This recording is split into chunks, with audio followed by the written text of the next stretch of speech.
we do have some exciting news. But before we get to that, we got to start up our final segment of every show, and that segment is Sup with Star Wars.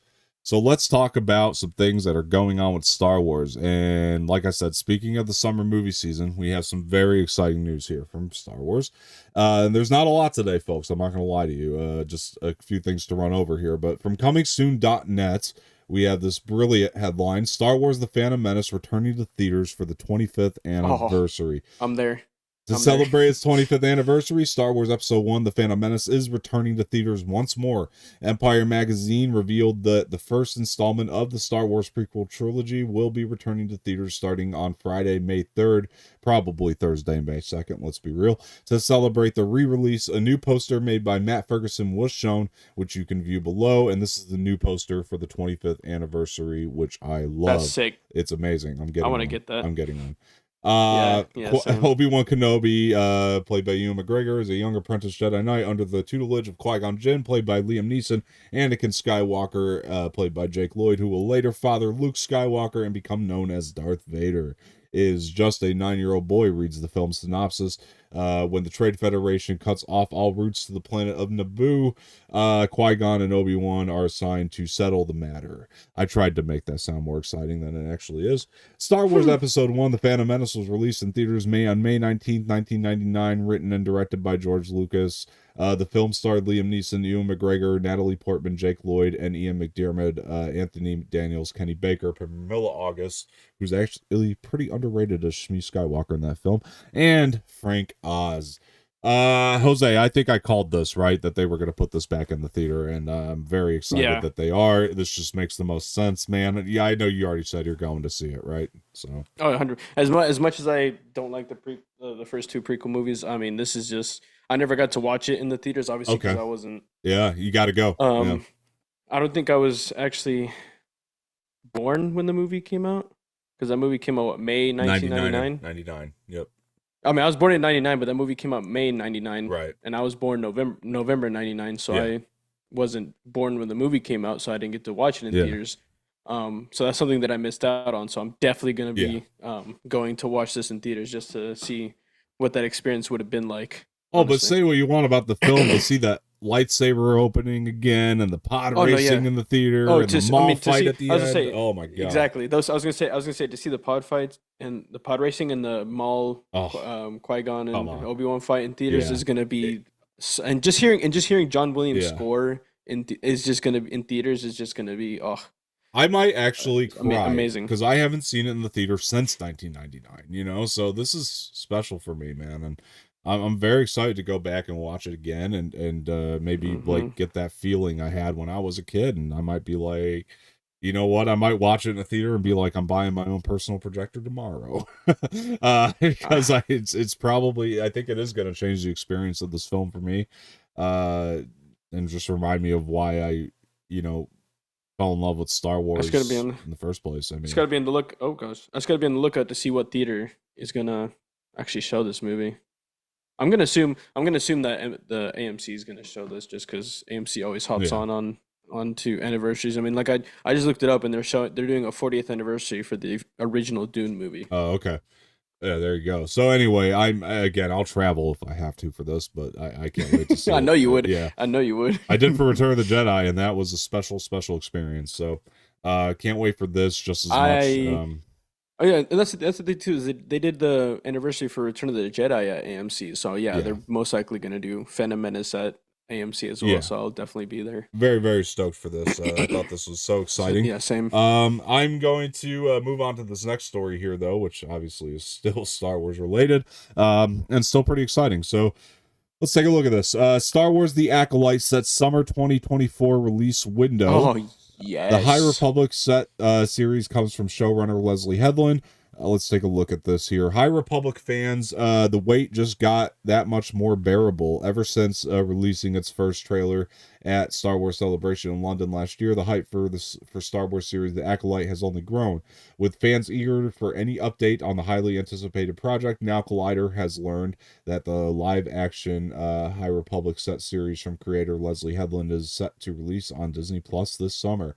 Set 50 years before the events of the Phantom Menace, The Acolyte will follow a former Padawan and her one-time master as they fall into an investigation of sinister crimes in an ever-changing galaxy. The trailer that premiered at Star Wars Celebration only gave fans a hint of what they could expect when the series premieres, but even so, already impressed those lucky enough to see it with the bold visual take on an era that thus far has not appeared on screen. The series also boasts a massive and massively talented ensemble cast led by Amanda Stenberg. They will be joined by Squid Game star Lee Jung-jae, I apologize, as a Jedi Master, and Eunice Swatamo as a Wookiee Jedi named Kelnaka.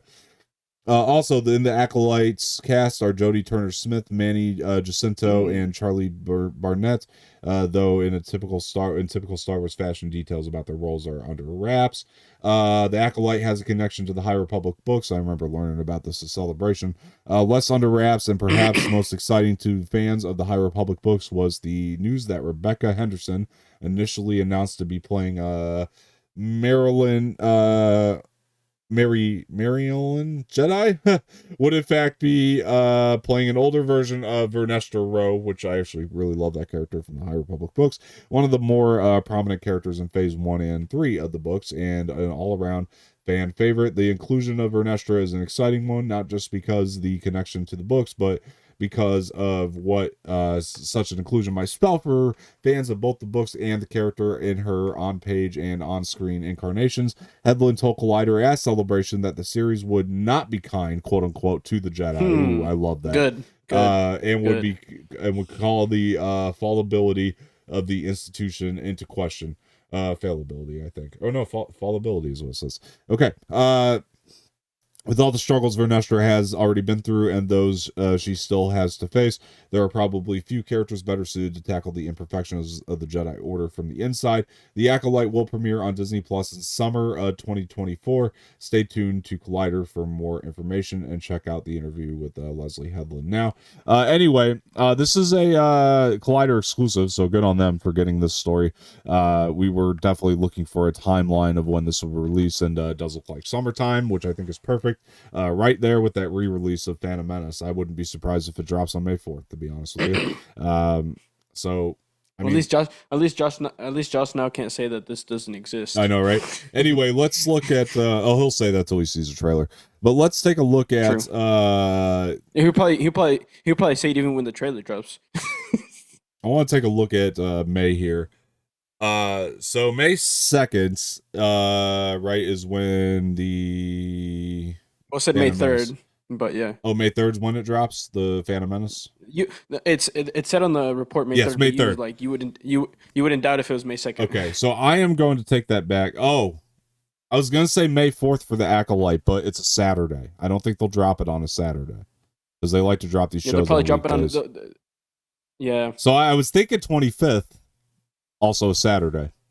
So because that's the anniversary of. But what day did Phantom Menace come out?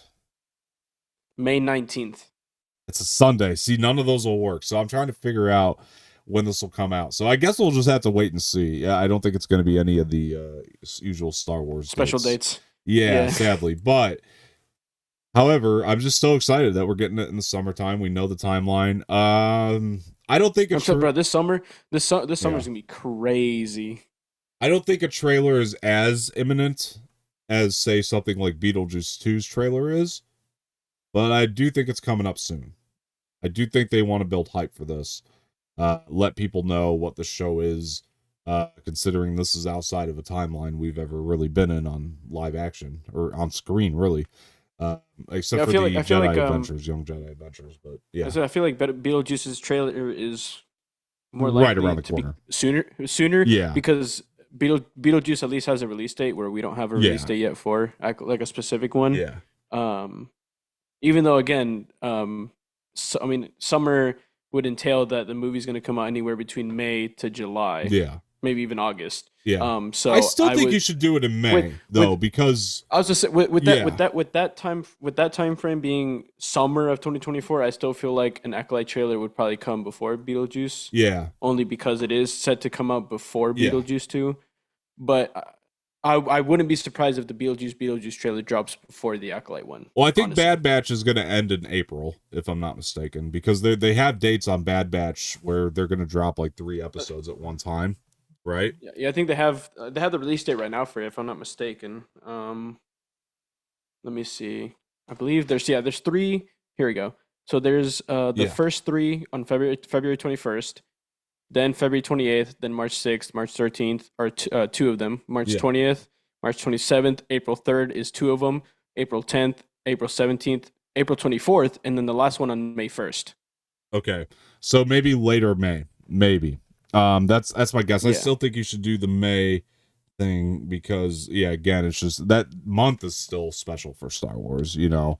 Yeah, Um, no, for sure. so May would be pretty good. Do you know what date is Celebration by the way this year? Look into that real quick. Oh, in Tokyo, Yeah, in Tokyo. Um, God, I still kind of want to go to them. I'm not gonna lie. it's far.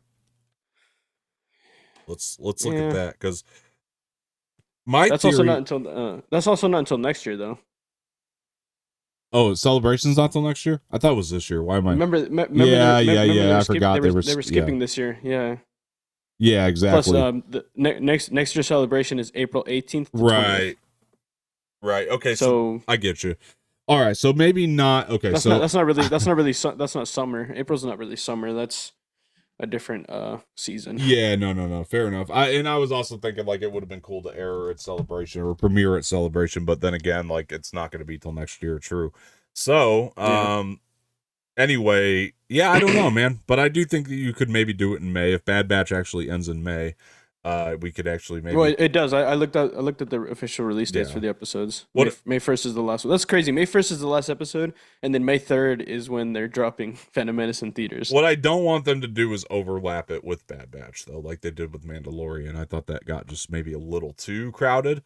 But later Honestly, May, at this point, just it doesn't even matter. I guess if they release it on an important Star Wars day, as long as they just release it in yeah, May on a weekday, I really don't care. Just yeah. whenever you feel like it. Yeah. I really don't care. I mean, maybe they could even if Bad Batch ends on May 1st. I mean, I'm just speculating at this point, but like if Bad Batch ends on May 1st, you know, I mean, maybe they could push it to. I'm trying to look at what the last day of May is. Here really quick. The last day Why don't they of just why don't they just release it? I know because Phantom Menace, I'm guessing, will probably be in theaters for a week or so. yeah, yeah, I was gonna say, why don't you just release Acolyte with on May 4th yeah for May 4th, or for May May 4th, 3rd. You but mean yeah, but yeah, I got you. no, May the 4th. May the 4th I be thought with we you. looked at that. I thought that May was a That's a Saturday. That's why. Oh, yeah, maybe you could drop it on Friday, on Yeah, May 3rd, the same day as Phantom Menace, but maybe the same day as Phantom Menace. That would be neat. yeah. But I also feel if you do the last day of the month, that is also a Friday, so you could do May 31st. Like I said, that would kind of line up because Bad Batch would end on the first day of May. And if you had Acolyte air on the last Oh, day yeah, of true, May, yeah. that'd be on a Friday as well. So May 3rd True, wouldn't yeah. be bad. I'm not gonna lie. I think with the Phantom Menace, that'd be neat. You wake up in the morning, you'd watch Acolyte, and then you go see the Phantom Menace at night. That'd be a And really Menace, neat yeah, experience. Yeah, true. for sure. Yeah, either way, I'm just excited we got a timeline and we kind of know a Yeah, little for bit sure. about when this is coming. Well, we And got a timeline ish. yeah, for sure. So just a couple other things we got to mention is Bad Batch does drop next week on Wednesday. I'm very excited about that, Jose. I mean, I'm sure you are as well. For the premiere of the Bad Batch, hopefully it turns out to live up to all of our expectations for it, and it is I'm just a great honestly final hoping. season. I'm hoping it's a perfect send off since Yeah, this is gonna be the finale. me too. Because if not, then I'm gonna be really upset. Star Wars is gonna probably piss me off if it doesn't end, Right, the way it should. But right. I mean, I have really high hopes that it does, have a perfect send off for the Bad you had Batch. the schedule up a bit ago. How many episodes are we getting on premiere day? 15. Oh, 3 on premiere day. 3 on premiere day. Okay, so they are airing the first 3. Yeah. So that'll be neat. Yeah. We get like an hour and a half of Star Wars next Wednesday, so that's going to be exciting. I'm sure we'll talk about that on our segment here and how we liked them, and Mm-hmm. we'll probably save it for the end of the show, the very end, so we can give out spoiler reviews. So that way, if you guys want to book it, you can. So make sure you tune in to Movie Mornings every week to hear our thoughts on the show and how it's going. I'm very excited that Star Wars is going to be back. We get new Star Wars. That's always exciting. I don't care what it is. I'm typically just excited that we get it. Let's just again hope it's great. And also the other thing that I wanted to mention is not next week, but a couple weeks from now. The Dark Forces remaster game is coming, so I'm very excited about that. I hope you guys go download that. I love the original Dark Forces. It's dated now, so to get a remaster of this game is very exciting. So we get that here in like 2 weeks on February 28th. So super looking forward to that. I mean, Jose, are you gonna download the Dark Forces remaster and have some fun with that? Yeah, of course, man. Always. I just love when they remaster older games because Yeah, it not only brings nostalgia but also brings a newness to it. You know, yeah, you yeah, get better graphics, you get a better experience. It's like you can have the nostalgia with yeah, also amazing graphics. So it's like it's two for the price of one. yeah. It's like we were saying about the So X-Men thing in a way, you know. Yeah, exactly. You get the X-Men 96, but with better graphics and animation right. and stuff like that. So yeah, no, for sure, I'll be downloading that as soon as it drops. Yeah, for sure. Yeah, no, I think that this is going to be one of those games I'm going to spend like an entire weekend playing, you know, and going down a nostalgia trip. 100%. As again, like that first Dark Forces to me is such a special game, and yeah, great that they're remastering it. I'm excited to play a PS5 version of it. That'll be exciting for me, being a console I'll be guy. playing a PC version of it. Yeah. Either way, though, it's still going to be cool. I mean, it's going to look very refined. I 100%. think the trailers for it have looked pretty good. I'm super stoked. I For can't wait sure. to play it again and just go on that journey Mm-hmm. of trying to defeat the Empire. So it's going to be a lot of fun. So very exciting stuff.